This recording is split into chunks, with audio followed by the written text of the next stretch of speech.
तो हम लोग सैंपल पेपर 3 कर रहे थे, जिसका सेकंड पार्ट हम लोग को आगे कंटिन्यू करना है। और सेकंड पार्ट का देख लो बेटा, पहला क्वेश्चन है define Q value of a nuclear process. किसी भी न्यूक्लियर प्रोसेस का क्यू वैल्यू बताओ। तो भैया क्यू वैल्यू का मतलब होता है mass of the reactant minus mass of the product, जिसको मास डिफेक्ट डेल्टा एम बोल सकते हैं। सी स्क्वायर का मल्टीप्लाई कर देंगे तो यही वैल्यू जो है क्यू वैल्यू कहलाती है। सेम इसी तरीके से हम लोग बाइंडिंग एनर्जी निकालते थे, बट बाइंडिंग एनर्जी न्यूक्लियस में निकाल रहे थे। और क्यू वैल्यू जो है वो किसी भी न्यूक्लियर रिएक्शन की होती है कि रिएक्टेंट का मास माइनस प्रोडक्ट का mass multiplied by c square, right. और इसी को अगर मिलियन इलेक्ट्रॉन वोल्ट में निकालना है तो मल्टीप्लाइड बाई 931.5, या केवल 931 का भी मल्टीप्लाई कर दो चलेगा। कुछ किताबों में 931.5 भी लिखा हुआ है, तो वो भी बता सकते हैं। दूसरा देखो, an atomic reactor can deliver 100 megawatt, यानी पावर गिवन है। Energy release due to fission of each nucleus of plutonium is 160 million electron volt. Calculate number of the plutonium atoms fissioned per second. आपको number of atom बताना है कि कितने atom टूटे हैं। एक चीज बताइए, पावर जो हमें गिवन है 100 मेगावाट, क्या इसका मतलब यह है कि इतने वॉट का पावर है? पावर जो होता है क्या वो एनर्जी कंज्यूम्ड अपॉन टाइम होता है? बेटा एक एटम से एनर्जी कितनी मिलती है? 160 मिलियन, मतलब 10 की पावर 6 इलेक्ट्रॉन वोल्ट, मतलब राइट, इतनी एनर्जी एक से मिलती है। एंड लेट अस सपोज कितने एटम्स हैं भैया? एन, ठीक। और पावर जो होता है क्या वो एनर्जी अपॉन टाइम होता है? बोलो। और हमसे यही तो पूछ रहा है, number of plutonium atoms fissioned per second. N by T तो पूछ रहा है पर सेकेंड, यानी एन बाई टी निकालना भैया। ये सब इधर भेज दो, सॉल्व कर लो, आंसर आ जाना है। कर लेंगे। ये और ये कटता दिख रहा है। एन की वैल्यू 100 डिवाइडेड बाई 160, 1.6 इंटू 10 की पावर 19। बोलो यार, इसको जो भी हो इसको अपना सॉल्व कर लो, आंसर आ जाएगा। कर लेंगे, ठीक। तो ये एक सिंपल सा क्वेश्चन है। पहले तो क्यू वैल्यू क्या होती है उसको अपने हिसाब से डिफाइन करेंगे। टू द पॉइंट डेफिनेशन है। पावर का मतलब एनर्जी अपॉन टाइम। एनर्जी कितनी है? 160 मिलियन इलेक्ट्रॉन वोल्ट, उसको कन्वर्ट किया गया और सीधे सीधे दोनों को डिवाइड किया गया। 10 की power 18 divided by this. Solve कर लो, आंसर आएगा 4 इंटू 10 की पावर 19। सेम यही चीज मैंने वहां बताई थी। कैलकुलेशन आप सही करेंगे तो गड़बड़ नहीं होगा। क्लियर। अगला क्वेश्चन देखो, 25 का पहला पार्ट है। Why is more power delivered to a light bulb just after it is turned on and glow of the filament is decreasing after it has been on for few seconds. कह रहे हैं जब किसी bulb को तुरंत हम on करते हैं तो वो ज्यादा पावर लेता है, और कुछ समय तक ऑन अगर छोड़ दें उसको हम, तो वो धीरे धीरे उसका जो ग्लो है वो ग्लो कम होने लगता है after some time. Why this happens?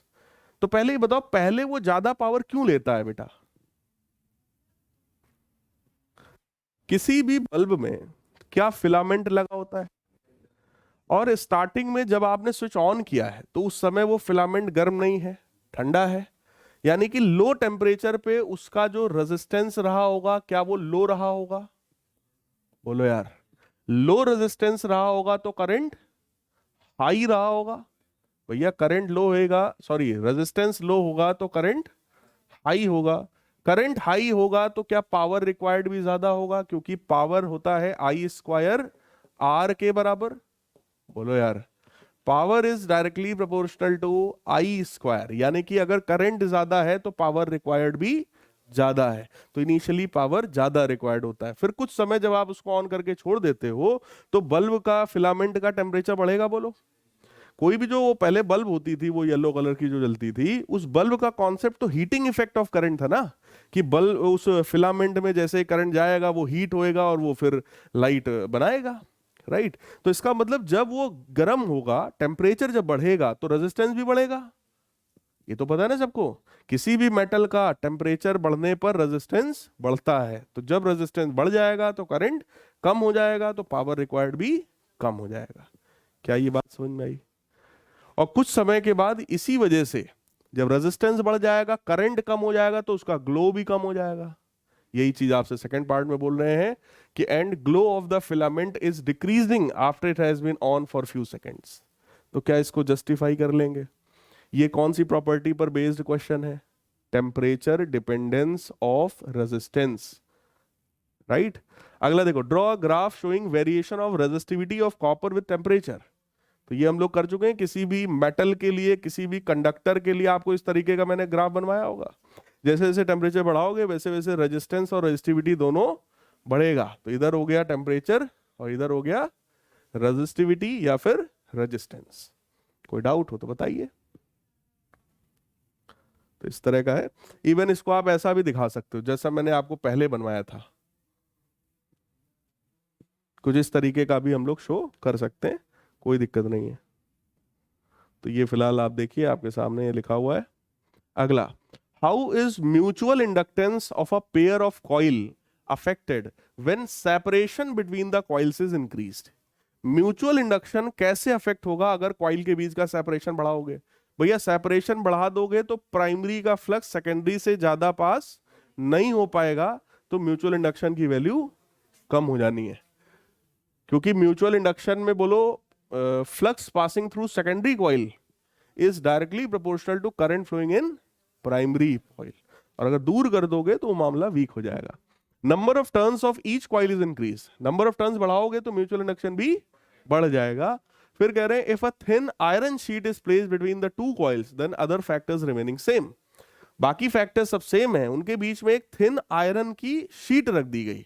तो अगर आयरन की शीट रखोगे तो क्या मीडियम का परमिएबिलिटी बढ़ जाएगा?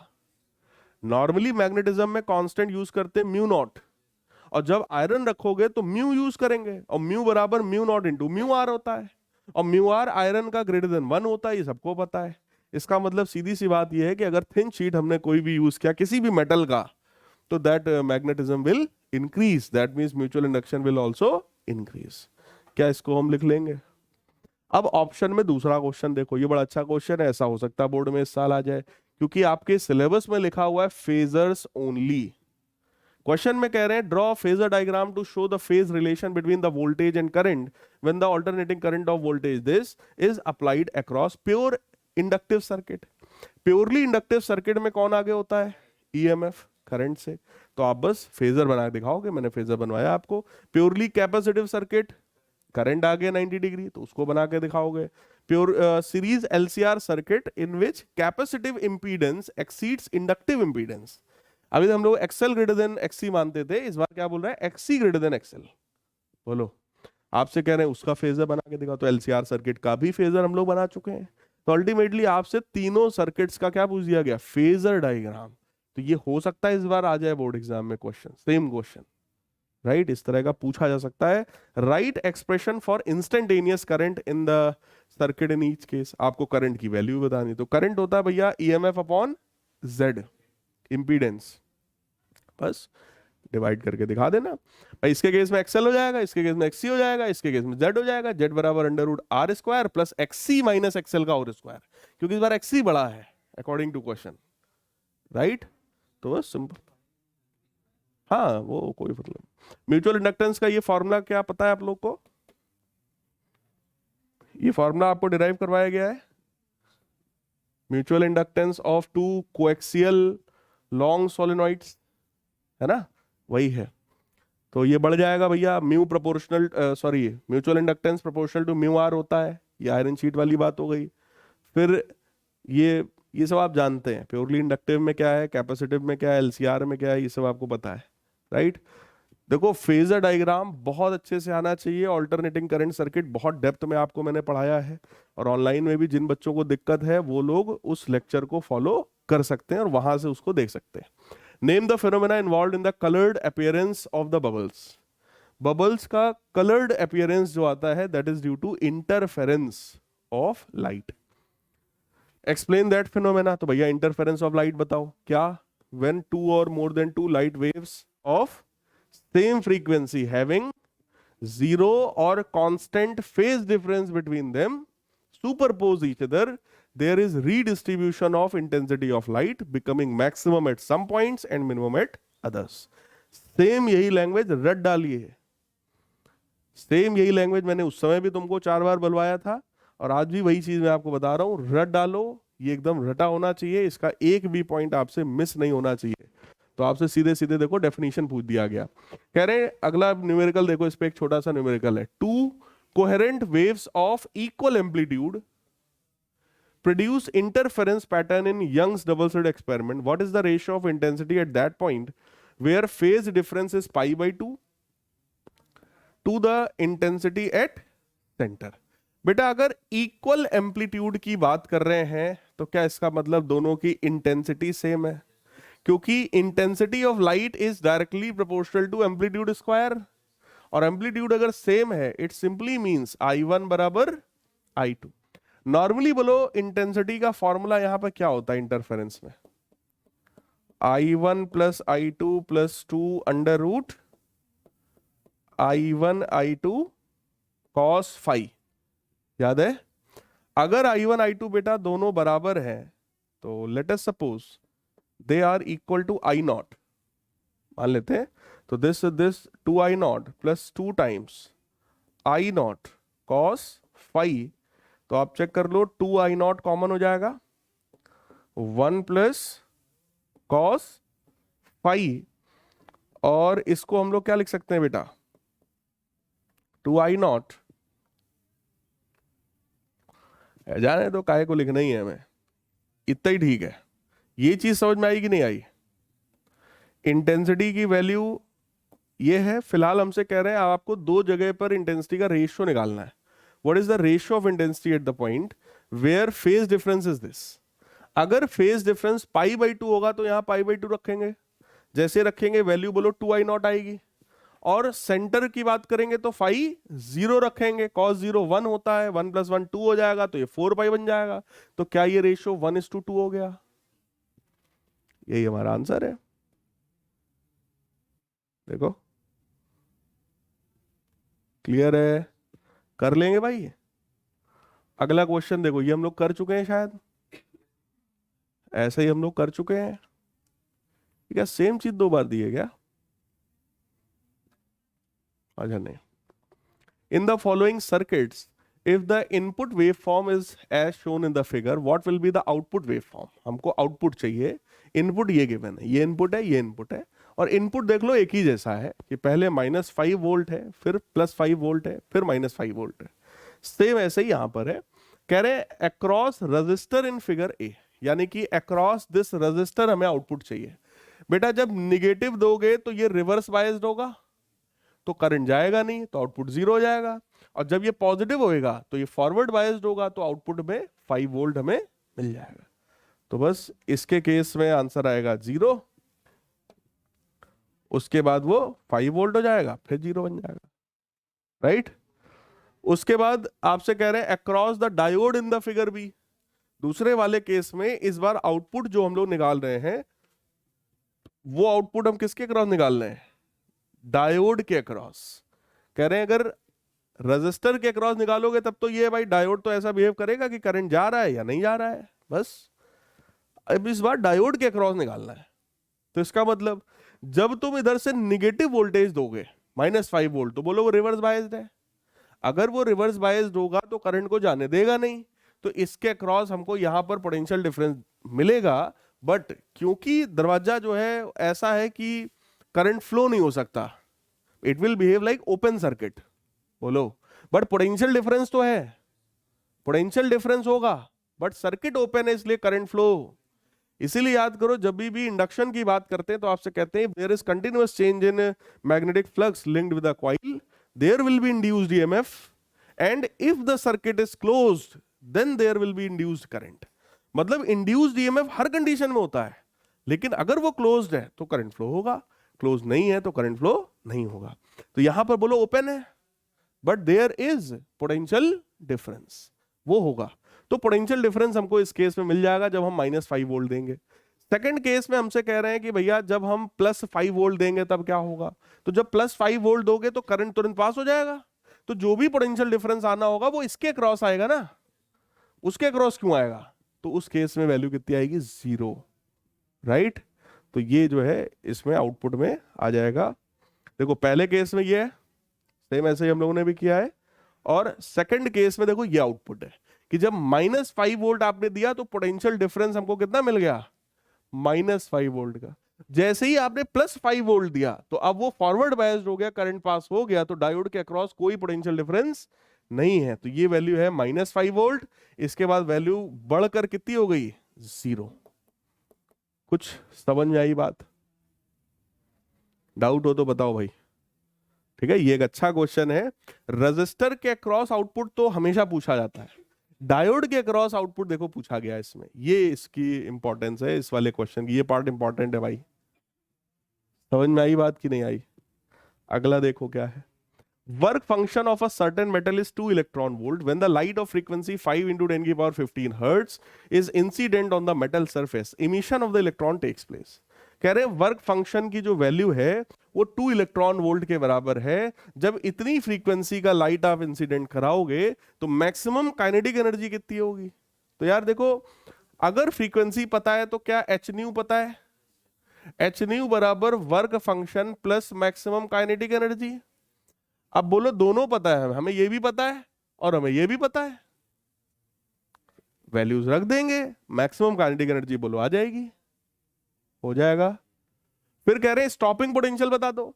अगर मैक्सिमम काइनेटिक एनर्जी आ गई है के मैक्स, तो क्या वो ईवी नॉट के बराबर होता है? यहां से भाई साहब वी नॉट आ जाएगा।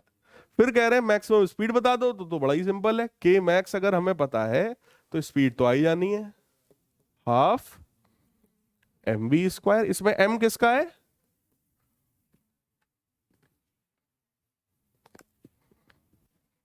m किसका है?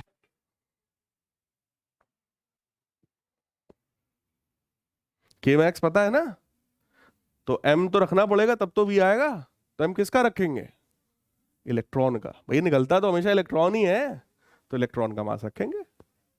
क्या ये हो जाएगा? h कितना होता है बेटा? h 6.6 × 10⁻34 joule second. उसको उठा के रख देंगे, फ्रीक्वेंसी गिवन ही है तो एच न्यू आ जाएगा। वर्क फंक्शन सीधे सीधे गिवन है, इलेक्ट्रॉन वोल्ट में इसको जूल में लाना पड़ेगा भाई। 2 इलेक्ट्रॉन वोल्ट मतलब 2 × 1.6 × 10⁻19 जूल, राइट? उसको रख देंगे, उठा के सॉल्व हो जाएगा, कर लोगे।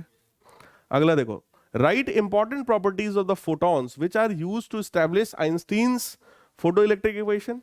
फोटॉन्स की प्रॉपर्टी बता दो कि भैया फोटोन का वेवलेंथ होता है h/p के बराबर, या फोटोन का मोमेंटम होता है h/λ के बराबर, ठीक है, उसकी एनर्जी होती है h न्यू के बराबर, है ना, और light is composed of very small particles known as photon. यही सब लिखना है इसमें, 2-4 लाइन, फिलहाल 2 ही लाइन लिखनी है। हमसे कह रहे हैं राइट इंपॉर्टेंट प्रॉपर्टीज, अच्छा 2-4 लाइन जितनी आपको प्रॉपर्टी याद आ जाए उतनी लिख दो। फिलहाल ये ध्यान रखना, अगर ये 2 नंबर का है तो सीबीएसई में मिनिमम 2 पॉइंट तुम्हें लिखने हैं, 3 नंबर का है तो 3 पॉइंट लिखने हैं, सीधी बात, ठीक। अब अगला देखो, हालांकि ये सेक्शन सी है तो 3 ही नंबर का तो पूरा होगा, तो ऑब्वियस है 1 नंबर का ये रहा होगा, 2 का ये रहा होगा, तो इसका मतलब 2 पॉइंट भी लिख दोगे तो बहुत है, चलेगा। अगला देखो, use the equation two explain the concept of threshold frequency and stopping potential. बोलो झिलाना ही है कुल मिला के कि स्टॉपिंग पोटेंशियल क्या होता है और थ्रेशोल्ड फ्रीक्वेंसी क्या होता है। तो वो मिनिमम फ्रीक्वेंसी जिसके बाद फोटो इलेक्ट्रिक इफेक्ट शुरू होगा उसको क्या बोलते हैं? Threshold frequency. स्टॉपिंग पोटेंशियल वो मैक्सिमम नेगेटिव पोटेंशियल जिस पर हर एक इलेक्ट्रॉन को हम रोक दें और वो फ्लो ना हो पाए, उसी को हम बोलते हैं स्टॉपिंग पोटेंशियल। तो अपने हिसाब से आपको ये स्टैंडर्ड डेफिनेशन है बेटा, वो आपको लिखना पड़ेगा। देखो काइनेटिक एनर्जी वाला यही हमने बताया था, सेम चीज है, और उसको ईवी नॉट के बराबर करेंगे तो वी नॉट आ जाएगा। क्या हो गया? सो बेटा इसका अगला क्वेश्चन है हमारे पास, in a half wave rectifier AC voltage to be rectified is connected to the primary coil of a step down transformer as shown below। तो ये हाफ वेव रेक्टिफायर का डायग्राम होता ही है, इसमें कोई नई बात नहीं है।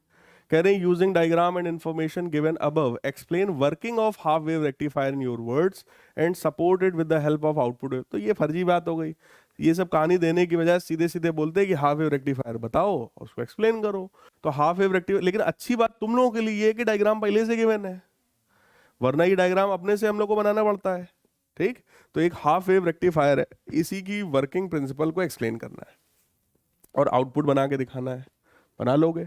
आधी वेव को रेक्टिफाई करेगा भाई, आधे को छोड़ देगा, बस इस तरीके का इनपुट और इस तरीके का आउटपुट। ये बात हमेशा याद रखना, जब भी हाफ वेव या फुल वेव रेक्टिफायर आएगा तो आप इसी तरीके से कंपेयर करके दिखाओगे कि यहां तक में ये देखो इनपुट है या मतलब आउटपुट में आया, और इतने पोर्शन में आउटपुट जीरो हो गया, इतने में फिर से आउटपुट कुछ वैल्यू आई, इतने में फिर से जीरो हो गया। मतलब ये चीज आपको एक्सप्लेन करना पड़ेगा बकायदे, ऐसे दिखा के एकदम क्लियर क्लियर होना चाहिए कि कुछ भी डाउट ना रह जाए। राइट, अगला क्वेश्चन देखिए, कह रहे हैं you are given 3 lenses L1, L2 and L3। 3 lenses given है भाई, फोकल लेंथ ऑफ 10 सेंटीमीटर, सभी का फोकल लेंथ 10 सेंटीमीटर है। An object is kept at 15 centimetre in front of the lens L1 as shown in the figure. 15 centimetre की distance पर एक object जो है रखा हुआ है। The final real image is formed at the focus of L3, then find separation between L1, L2 and L3। ये हमारा क्वेश्चन है। कितने लोगों को क्वेश्चन समझ में आया? 3 लेंस है, तीनों का फोकल लेंथ 10-10 सेंटीमीटर है, ऑब्जेक्ट 15 सेंटीमीटर पे रखा है, और फाइनल इमेज कहां पे बन रही है? Final real image is formed at the focus of third lens. Third lens के फोकस पे अगर इमेज है, सोचो ये थर्ड का फोकस है, इसका मतलब भैया जो लाइट रे आई रही होगी क्या वो पैरेलल रही होगी? पैरेलल लाइट रे तभी आएगी जब वो इसके फोकस से निकली होगी। बोलो यार, तभी तो पैरेलल होगा। और इसका मतलब सीधा सीधा ये है कि इधर से जो लाइट रे आई है उसका कहीं पे इमेज बना होगा, और वो जहां पे इमेज बना है वो L2 का फोकस रहा होगा। बोलो यार, अब एक चीज बताओ, क्या हमको U पता है, वो भी -15 है, हमको F पता है 10 सेंटीमीटर। बोलो यार भाई, U पता है F पता है, तो क्या V आ जाएगा? सोचो कितना आएगा, 1/10 is equal to 1/V minus 1/U। ठीक, तो इससे ये इधर भेजेंगे हम लोग तो बनेगा 1/V is equal to 1/10 minus 1/30। तो ये बना 30, ये बनेगा 3 - 1। तो V की वैल्यू बेटा आ गई 15 सेंटीमीटर। बोलो यार, यानी कि 15 चेक कर लो, सही है, गड़बड़ तो नहीं है?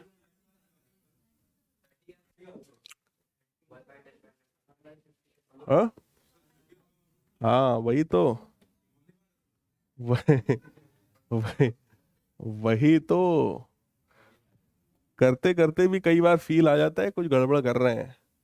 ये आया 15, तो यार ये हो जाएगा 30, और ये बनेगा 3, ये बनेगा 2। तो V की वैल्यू कितनी आएगी? 30 सेंटीमीटर। राइट, V की वैल्यू 30 सेंटीमीटर होने का मतलब जहां इमेज बनी रही होगी ये डिस्टेंस कितनी हुई? 30 सेंटीमीटर। क्लियर?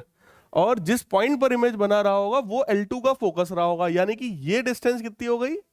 10 सेंटीमीटर। तो इनके बीच का डिस्टेंस कितना हो गया? 40। अब ये 10 रहा होगा, और इधर से पैरेलल भाई फोकस से निकलेगा तो पैरेलल लाइट रे हो जाएगा, और फाइनली जो है वो इसके फोकस पे इमेज जाकर के फॉर्म हो जाएगी। राइट, तो इस तरीके से हम इसको सोच सकते हैं। यही कह रहे हैं find separation between L1, L2 and L3। तो देखो ये तो दिख रहा है 40, इसके बारे में क्या हम लोग करेंगे? इसकी डिस्टेंस को हम क्या बोल सकते हैं? इसकी डिस्टेंस तो हमें लगता है फिर कुछ भी हो सकती है। बोलो भाई, फोकस से लाइट रे निकलेगी तो वो पैरेलल हो जाएगी, और पैरेलल लाइट रे आएगी तो फोकस पे चली जाएगी, तो उसके लिए डिस्टेंस कुछ भी हो, क्या फर्क पड़ता है? सही है। डज द एपेरेंट, ये पहला पार्ट था, ठीक है, पहला पार्ट देखो किया होगा इन लोगों ने। V की वैल्यू देखो 30 सेंटीमीटर हम लोगों ने निकाला है, फिर ऑब्जेक्ट इन्फिनिटी पे रहा होगा, पहले की डिस्टेंस देखो कितनी है? 40। Distance between L2 and L3 में टेक एनी वैल्यू। हाँ, L2 L3 के बीच का डिस्टेंस कुछ भी हो सकता है, क्योंकि वहां पे कोई फॉर्मूला हमारे पास है नहीं जो उसमें फिट बैठ जाए। सही है। अब आगे अगला क्वेश्चन देखो, does the apparent depth of a tank of water change if viewed obliquely, if so does the apparent depth increases और डिक्रीजेस। कह रहे हैं कि जब किसी टैंक को आप ऑब्लिकली देखते हो, मतलब किसी थीटा एंगल से देखते हो, तो अपेरेंट डेप्थ बढ़ जाती है घट जाती है। देखो किसी टैंक को अगर ऐसे नॉर्मली देखेंगे, जस्ट नीचे टैंक होगा, तो क्या उसकी रियल डेप्थ को हम देखेंगे? रियल देखें। जब ऐसे एकदम ऊपर से देखोगे तो रियल डेप्थ आपको दिखाई पड़ेगा। लेकिन अगर आप टेढ़े देखोगे इधर से, ऑब्लिक एंगल, अगर आप लोगों को नॉर्मल शिफ्ट याद हो तो मैंने आप लोगों को लेटरल और नॉर्मल शिफ्ट पढ़ा रखा है, और उसमें अगर आपको डायग्राम याद हो तो यहां पर आंखें बनाई थी। यहां आंख होने का मतलब इधर से देख रहे हैं ना, अगर आईज यहां पे होती तो हम ऐसे देख रहे होते। बोलो यार। तो इसका मतलब हम लोग ऑब्लिक ही देखते हैं जिसमें नॉर्मल शिफ्ट होता है, राइट। और नॉर्मल शिफ्ट के केस में जो रियल डेप्थ है वो कम हो जाती है, एपरेंट डेप्थ हमें दिखाई पड़ती है, राइट। इसका मतलब that will B decreasing. Is this clear? मतलब ये नॉर्मल शिफ्ट के बारे में तुमसे पूछ रहे हैं, नॉर्मल शिफ्ट का डायग्राम तुमसे उम्मीद कर रहे हैं कि डायग्राम बनाओ और उसको थोड़ा सा जस्टिफाई करके लिख दो, राइट। सीधे सीधे तुमसे नहीं बोला कि नॉर्मल शिफ्ट क्या होता है बताओ। यही चीज मैं पढ़ाने के टाइम आपसे बोलता था, सीबीएसई डायरेक्ट क्वेश्चन नहीं पूछता है, थोड़ा सा घुमा के पूछता है। क्वेश्चन वही है, नॉर्मल शिफ्ट ही जानना चाहता है, बस सीधे सीधे नहीं बोला कि नॉर्मल शिफ्ट बताओ क्या होता है, राइट। यूपी बोर्ड होता तो स्ट्रेट फॉरवर्ड पूछ दिया जाएगा what is normal shift, derive its expression. Clear?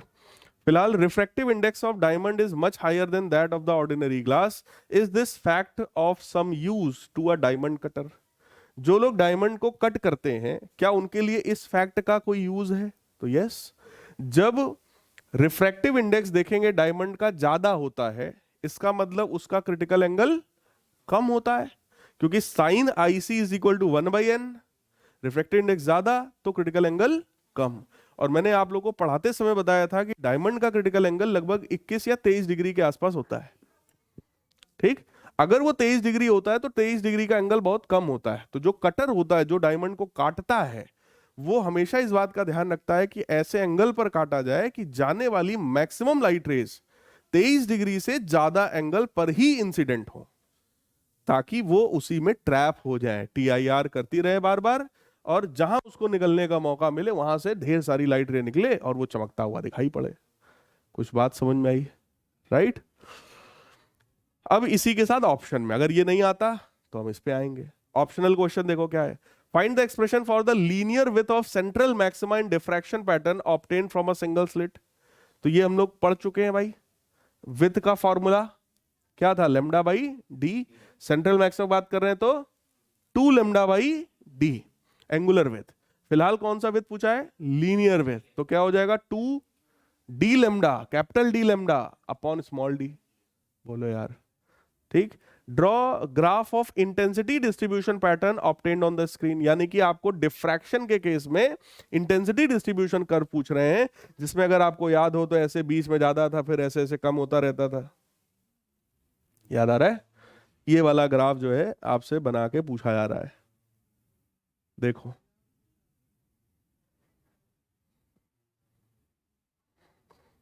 ये तो पूरा ये वाला ग्राफ, राइट।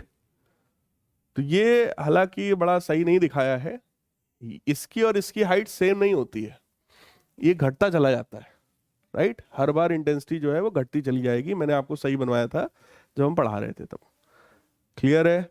अगला देखो भाई, what do you mean by current sensitivity of a moving coil galvanometer, on what factor does it depend. आप लोगों को करंट सेंसिटिविटी पढ़ा दिया था ना मैंने, गैल्वेनोमीटर आपको पढ़ा दिया था ना मैंने, एक बार कह रहे थे डिटेल में पढ़ाएंगे, वो पढ़ा दिया था ना। मुझे लग रहा है इस सैंपल पेपर स्टार्ट होने के पहले पढ़ाया था मैंने, नहीं पढ़ाया अभी। तो ये एक पॉइंट आप लोग को पढ़ाना है, ठीक है। अगर नहीं पढ़ाया है तो अभी डिटेल में पढ़ा दिया ना।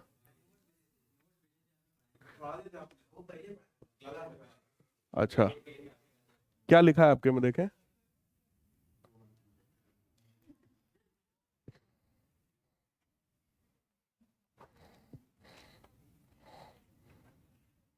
नहीं नहीं, अभी और डिटेल में इसको पढ़ाएंगे। लो, तो आप लोग को अभी देखते हैं जल्दी ही जो है मूविंग कॉइल गैल्वेनोमीटर एक बार इन डेप्थ बात करेंगे।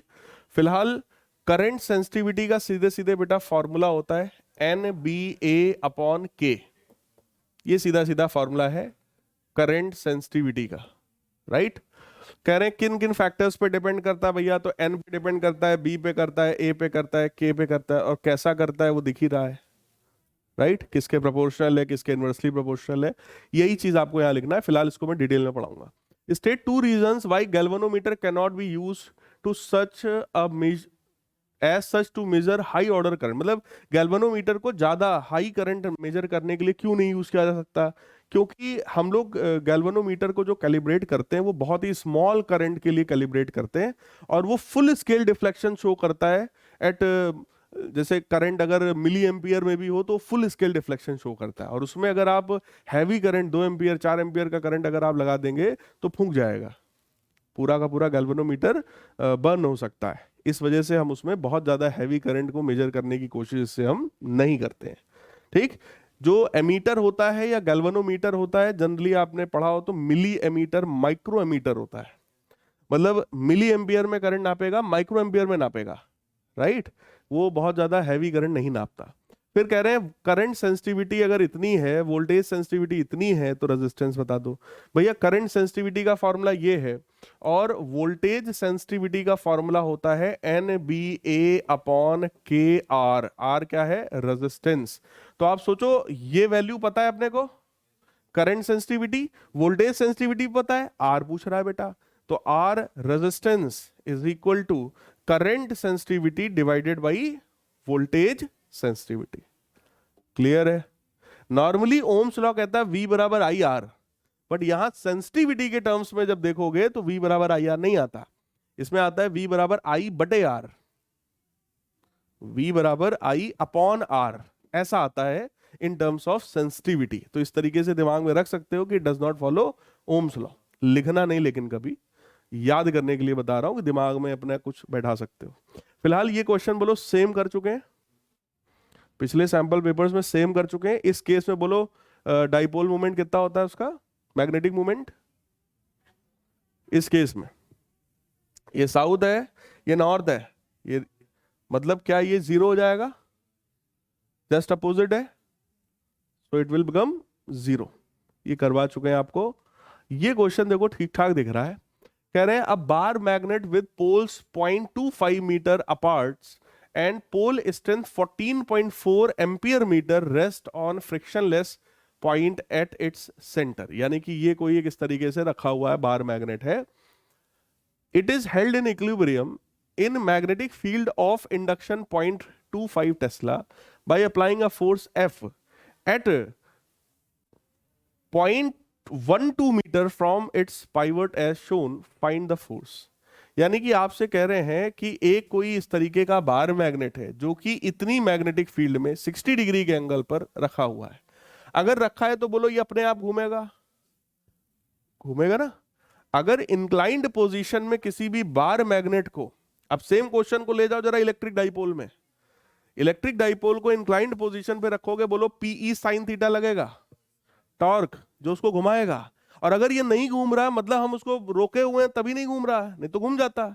और रोकने के लिए हमने क्या किया, इसके ऊपर एक फोर्स लगाया। यानी कि जितना टॉर्क मैग्नेटिक फील्ड घुमाने के लिए लाएगा, जिसका फॉर्मूला क्या होता है, MB sin थीटा, बोलो यार, उतना ही टॉर्क हम इस फोर्स से क्रिएट करेंगे ताकि वो ना घूमे, राइट।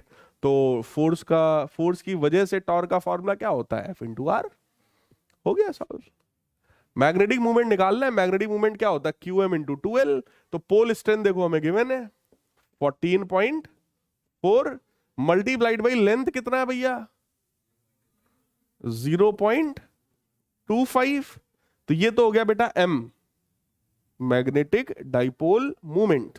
B मैग्नेटिक फील्ड कितना है 0.25, एंगल कितना दिख रहा है sin 60 बराबर फोर्स निकालना है, डिस्टेंस कितना है। हो गया सॉल्व, कर लेंगे क्या।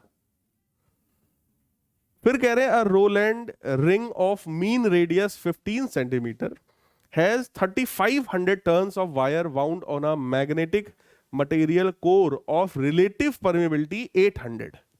What is the magnetic field in the core of the magnetizing current of 1.2 ampere? देखो क्वेश्चन में क्या गिवन है, जरा ध्यान से समझने की कोशिश करिए. कोई रिंग है, कौन सी हमें भी नहीं पता, बस उस रिंग का हमको ये समझ में आ रहा है एज अ फिजिक्स स्टूडेंट कि उसका रेडियस हमें गिवन है, राइट? और 3500 टर्न्स है, 3500 उसके टर्न्स हैं, रिलेटिव परमेबिलिटी गिवन है, और मैग्नेटिक फील्ड पूछ रहा है, कोर, कोर मतलब सेंटर पे, उसके अंदर मैग्नेटिक फील्ड आपसे पूछ रहा है, और वो करंट भी गिवन है. बोलो किसी भी रेडियस अगर गिवन है तो क्या ये लूप की बात कर रहे हैं? और इस बार हमारे सिलेबस में सिर्फ लूप है. किसी भी लूप के सेंटर पे मैग्नेटिक फील्ड का फॉर्मूला बोलो, mu naught by 2 I by, और अगर रिलेटिव परमेबिलिटी भी गिवन है तो क्या वो भी मल्टीप्लाई होगा?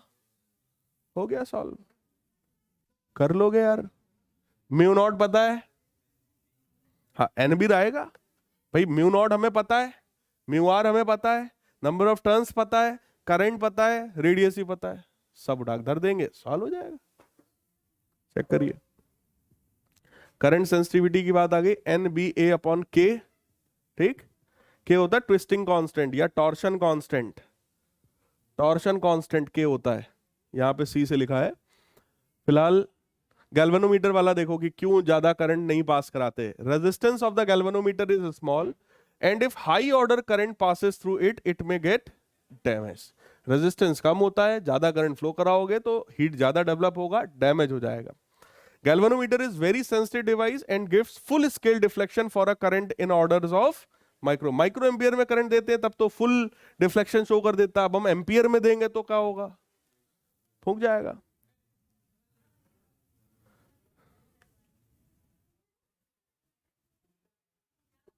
हाँ भाई, ये वाला तो मैंने आपको बता ही दिया था, एम बी साइन 60 बराबर एफ इंटू दिस. ठीक, उसके बाद इसमें देखो म्यू नॉट म्यू आर, और बाकी सीधे सीधे फॉर्मूला लगाया यार. देखो ये फॉर्मूला वही है, अब इन्होंने ये लिखा हुआ, देखो फॉर्मूला, ये देखो. तो आपको सीधे सीधे इस पे फॉर्मूला लगाना है, फॉर्मूला लगाओगे आंसर आ जाएगा, कर लेंगे. ठीक, म्यू नॉट, यहां पाई नहीं होना चाहिए, ये नहीं होना चाहिए, राइट? इसके अलावा बाकी जो है वो लगा दो, आ जाएगा. चलिए, a series LCR circuit with LCR is connected to 230 volt variable frequency supply. ठीक, what is the source of frequency for which current amplitude is maximum? Obtain its maximum value also. LCR circuit में current maximum है, इसका मतलब हाँ, इसका मतलब ये resonance की बात कर रहे हैं. क्या ये बात समझ में आ रही है? करंट अगर मैक्सिमम है मतलब सर्किट रेजोनेंस में है. रेजोनेंस में तभी होगा जब एक्सएल एक्सी के बराबर होगा, और इससे रेजोनेंस फ्रीक्वेंसी की वैल्यू आएगी 1 अपॉन अंडर रूट एलसी. तो क्या उसकी वैल्यू हम निकाल लेंगे. फिर हमसे कह रहे हैं कि भैया मैक्सिमम वैल्यू ऑफ करंट बता दो. करंट का जो मैक्सिमम वैल्यू है I naught, that will be E naught by R, क्योंकि अगर वो रेजोनेंस में है तो that will behave like purely resistive circuit, so that will become E naught by R. अगला देखो, what is the source frequency for which average power absorbed by the circuit is maximum? Obtain the value of the maximum power also. Source frequency बताना है for which average power absorbed by the circuit is maximum. Average power maximum हो जाए उसके लिए. तो average power जरा सोचो maximum कब होता है? एवरेज पावर का फॉर्मूला क्या होता है? Cos phi. मैक्सिमम तब होगा जब कॉस फाई मैक्सिमम हो +1 हो, यानी फाई 0 हो. फाई 0 मतलब फेज डिफरेंस 0. फेज डिफरेंस 0 बोलो रेजोनेंस में होता है. इसका मतलब ये भी क्वेश्चन घुमा फिरा के पूछा रेजोनेंस का ही है. बोलो यार, और इसमें भी क्या निकालना है, सोर्स फ्रीक्वेंसी, यानी यही ओमेगा आर पूछ रहा है, बस इस बार एफ आर निकाल देंगे हम। बोलो यार, एफ आर निकालोगे तो that will be 1/2 pi under root L C. कोई डाउट? अगला देखो, for what frequency of the source is the power transferred to the circuit half the power at resonance. Resonance पे जो पावर है उसका आधा पावर जो है वो सर्किट में ट्रांसफर करना है। रेजोनेंस पे जो पावर होता है क्या वो E R M S into I R M S होता है? फाई तो 0 है, कॉस फाई 1 हो गया, हो गया E R M S I R M S, यानी अभी जो पावर ट्रांसफर हो रहा है वो इसका आधा है, यानी E R M S I R M S by 2। That should be equal to the power, मतलब पावर का फॉर्मूला लगाएंगे इसके इक्वल हम, E R M S I R M S by 2 is equal to E R M S I R M S cos phi. बोलो यार, वहां से क्या कॉस फाई की वैल्यू 1/2 आएगी, वहां से क्या फाई की वैल्यू 60 डिग्री आएगी, उसका यूज हम आगे कर लेंगे सर्किट में, राइट? हमसे कह रहे हैं what is the current amplitude at these frequency, इस पे करंट एम्पलीट्यूड का क्यू फैक्टर बता दो। क्यू फैक्टर क्या होता है भाई, ओमेगा एल बाई आर या 1/r under root L by C. भैया एल सी आर तीनों पता है तो क्यू फैक्टर सीधे सीधे आ जाएगा फॉर्मूला बेस्ड, ठीक? State Faraday's law of electromagnetic induction, बोलो लिख सकते हैं। Figure shows rectangular conductor PQRS in which conductor PQ, ये है PQ rod, is free to move in uniform magnetic field perpendicular to the plane of paper. इस तरह की magnetic field है, बाहर निकल के आ रही है इस बार मैग्नेटिक फील्ड। कह रहे हैं the field extends from x बराबर 0 टू x बराबर b, यहां से यहां तक की फील्ड है, and is 0 for x greater than b, इसके बाहर मैग्नेटिक फील्ड नहीं है। When the arm PQ is pulled outward from 0 to 2v and then it is moved backward to x is equal to 0 with constant speed v, obtain the expression for flux and induced EMF। देखो, क्या इस तरह का diagram कभी पढ़ाया आपको मैंने? Motional EMF, motional EMF का क्या फॉर्मूला पता है? BVL, right? लेंज लॉ लगता है। अब सेम चीज को जबरदस्ती थोड़ा सा बढ़ा दिया गया। क्या बढ़ा दिया गया? हमसे कह रहे हैं कि इस रॉड को यहां से पहले यहां तक लाए और फिर यहां से वापस यहां तक भेज दिया, राइट? अब तुम बताओ मोशनल ईएमएफ की वैल्यू क्या है और फ्लक्स की वैल्यू क्या है? देखो, मोशनल ईएमएफ होता है BVL, लेकिन ये तब तक होगा जब तक ये मैग्नेटिक फील्ड के अंदर है। जैसे मैग्नेटिक फील्ड के बाहर मैग्नेटिक फील्ड 0 तो BVL 0, यानी कि यहां से लेकर यहां तक वैल्यू BVL, जैसे ही बाहर निकला खट से 0, फिर जब वापस लेके आ रहे हो यहां से यहां तक 0, उसका जैसे अंदर घुसा फिर से BVL, बस। जब अब कह रहे हैं sketch the variation of these quantity with this, कह रहे हैं ग्राफ बना के दिखाओ। आप चेक कर लो ग्राफ, एकदम सिंपल सा ग्राफ है, देखो।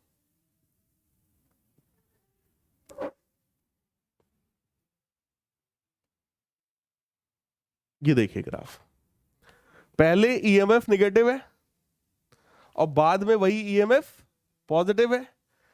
बी से 2B वाले रीजन में 0, फिर जब वापस लौट के आ रहे होगे उस रीजन में फिर से 0।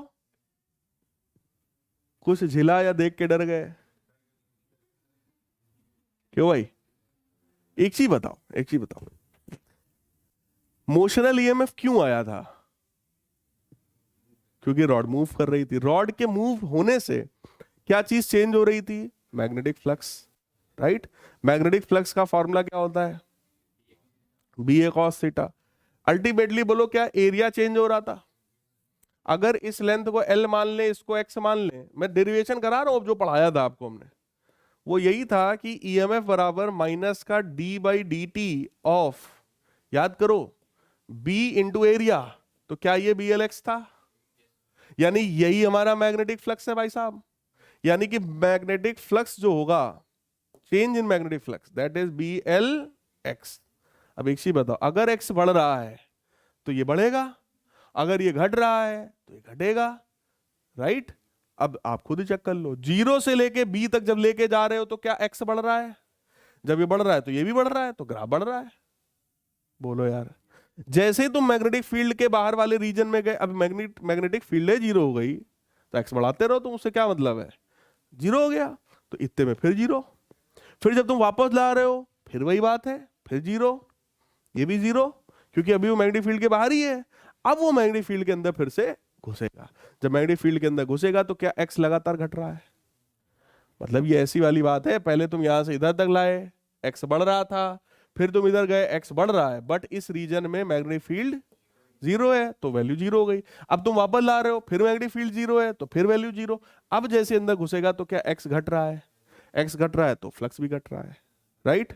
लेकिन ईएमएफ, इसको अगर सॉल्व कर लो तो ईएमएफ की वैल्यू क्या, बी वी एल पढ़ा जाए आपको, that is constant, that is not dependent कि इधर बढ़ रहा उधर बढ़ रहा, उसको सिर्फ मतलब किस चीज से, मैग्नेटिक फील्ड से, अगर मैग्नेटिक फील्ड है तो बीवीएल होगा, राइट। और वैल्यू नेगेटिव पॉजिटिव बस ये शो कर रहे हैं लेंज लॉ, याद करो, अगर ये राइट में जा रहा है तो लेफ्ट में लाने की कोशिश करेगा, जब वो लेफ्ट में आ रहा होगा तो वो राइट में, मतलब अल्टीमेटली अपोजिट होगा। तो एक बार वैल्यू देखो नेगेटिव में है और एक बार वैल्यू पॉजिटिव में, सीधी सी बात है। कोई डाउट हो तो बताइए अब आप। सही है। अब डाउट इस चीज से भी हो सकता है कि सर अगर मैं गलती से इसको ऐसा बना दूं, इसको ऐसा बना दूं सर, तब फिर, तो ये ब्लंडर है। क्यों ब्लंडर है, क्योंकि आपके सामने यहां पे चेक करो फॉर्मूला लिखा हुआ है, ये देखो फॉर्मूला यही था, बोलो यही था।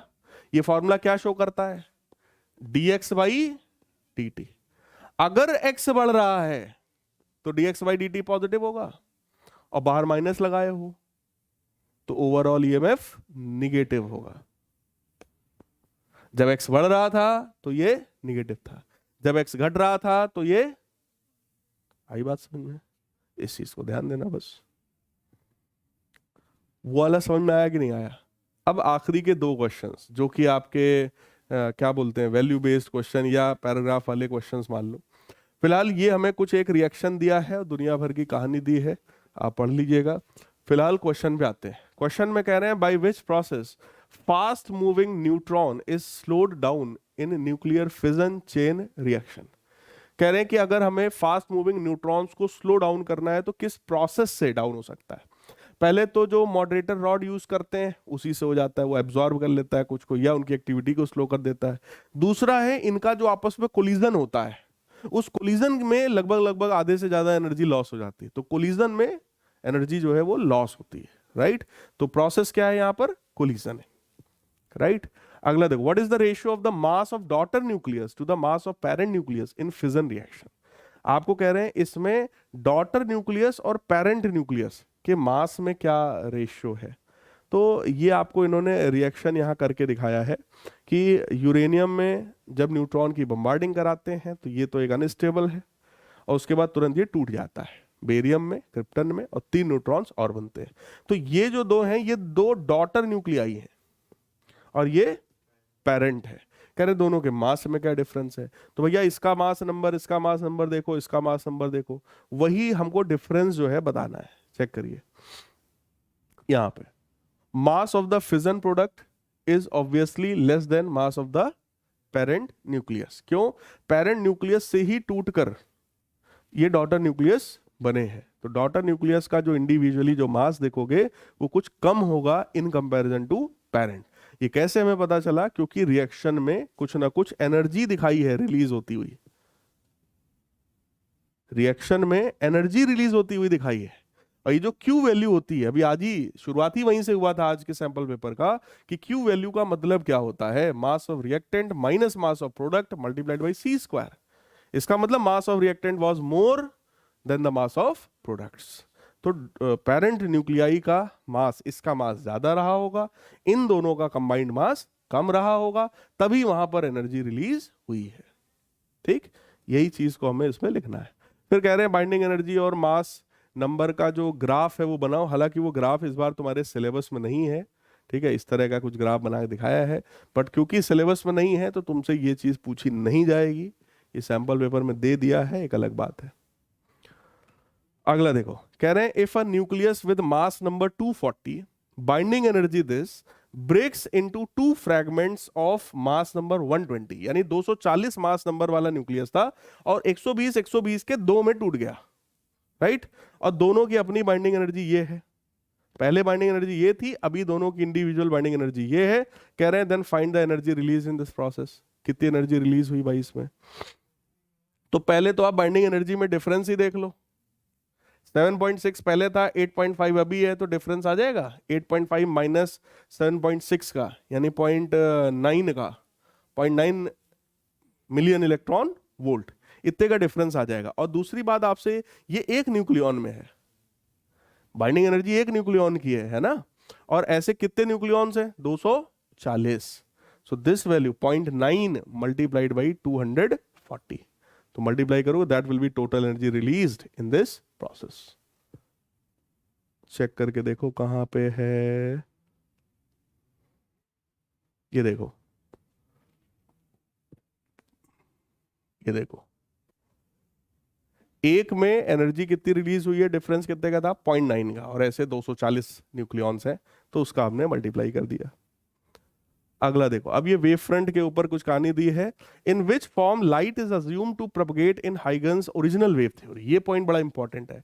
हाइगन साहब की जो ओरिजिनल वेव थ्योरी थी ना, उसमें पहली बात लाइट को मैकेनिकल वेव माना गया था, लाइट को मैकेनिकल वेव माना गया था। ऐसा मानते थे कि लाइट जो है वो ईथर में ट्रेवल करता है, जबकि होता नहीं है। लाइट कैसा वेव है, इलेक्ट्रोमैग्नेटिक वेव है, it is not mechanical wave, right. But उन्होंने अपने में माना था। और दूसरी गलती, उन्होंने लॉन्गिट्यूडनल वेव माना था लाइट को, जैसा साउंड होता है लॉन्गिट्यूडनल, वैसे उन्होंने लाइट को भी लॉन्गिट्यूडनल माना था, राइट। तो उन्होंने अपनी थ्योरी में इसको मैकेनिकल और लॉन्गिट्यूडनल वेव माना था, ये बात ध्यान रखना। होती लाइट कौन सी वेव है, ट्रांसवर्स, उन्होंने माना था लॉन्गिट्यूडनल। लाइट होती इलेक्ट्रोमैग्नेटिक, उन्होंने माना था mechanical wave, right. what is the wave normal, give it significance। Wave normal क्या है, वेव फ्रंट पर नॉर्मल, यानी लाइट रे। वेव नॉर्मल का मतलब होता है लाइट रे, जिसको आप लाइट रे समझते हो उसी को वेव नॉर्मल कहा जाता है। यानी वेव फ्रंट पर जो परपेंडिकुलर एरो होता है, that represents the direction in which light is propagating. जिस डायरेक्शन में लाइट जा रही है, वेव फ्रंट के परपेंडिकुलर लाइट रे होता है, तो ये तुमसे वही लाइट रे की बात कर रहे हैं। सिग्निफिकेंस क्या है कि इसी से हमें पता चलता है लाइट का डायरेक्शन क्या है। How a wave front propagates through a medium, तो वेव फ्रंट कैसे प्रोपगेट करता है, इस पे मैंने तुम्हें 2 डायग्राम पढ़ाए हैं। ऐसा है तो इसका हर एक पॉइंट जो है एक सोर्स की तरह बिहेव करेगा, याद है, तो ऐसे नया बनेगा। या ऐसा है तो इसका भी हर एक पॉइंट एक सोर्स की तरह बिहेव करेगा, ऐसे ऐसे बनेगा, तो इससे नया बन जाएगा। तो यही आपको बढ़िया डायग्राम एक बना करके दिखाना है। एक्सप्लेन ब्रीफली विद डायग्राम, तो सेम चीज को डायग्राम के थ्रू आपको एक्सप्लेन करना है। कर लोगे भाई, ऑप्शन में आओ। Reflection of the wave front from the reflecting surface is shown below, reflection show कर रहे हैं। What are P and Q here, P और क्यू क्या है बताओ। हाँ, पी क्या है, इंसिडेंट वेव फ्रंट, और क्यू क्या है, refracted wave front, sorry reflected wave front, right. Which of these points are in phase, इनमें इस डायग्राम में कौन से ऐसे पॉइंट्स हैं जो सेम फेज में हैं, जो कि वेव फ्रंट पर होंगे। तो वेव फ्रंट पे चेक करो कौन से पॉइंट्स है भैया, ए और बी, सी और ई। ए और बी सेम फेज में है, सी और ई सेम फेज में, राइट। बट इन दोनों का फेज अलग अलग है। समझ आ रहा है कि नहीं आ रहा है। वेव फ्रंट मतलब ये पॉइंट उन्होंने एकदम तुरंत पकड़ लिया, बिल्कुल सही पॉइंट है। जो सेम वेव फ्रंट पर है उनका फेज सेम है। वेव फ्रंट का मतलब ही यही होता है, डेफिनेशन ही यही था कि wave front is the locus of all those points which are in same phase of oscillation, right. In which form light is assumed to propagate, तो ये तो आपको बता ही चुके हैं भाई, लॉन्गिट्यूडिनल, मैकेनिकल।